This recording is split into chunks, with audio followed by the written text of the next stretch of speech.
to install APK files on Android. Hi everyone, it's Sophia to assist you today. Without any delay, let's jump right in. First, open File Manager. In here, go to Downloads. Click on Download and you'll find the file you downloaded earlier, which is APK. You'll find this kind of screen pop up. As you can see, APK not installed, so simply click on it and you'll find this kind of screen pop up. Click on Settings. Allow from this source, make sure it's turned on. After that, you'll find Install button. Simply click on Install and the app you're trying to install will be installed. And this is how to install APK files on Android.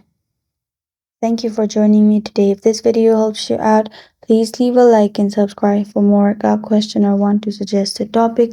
Comment below. I am Sophia signing off until next time.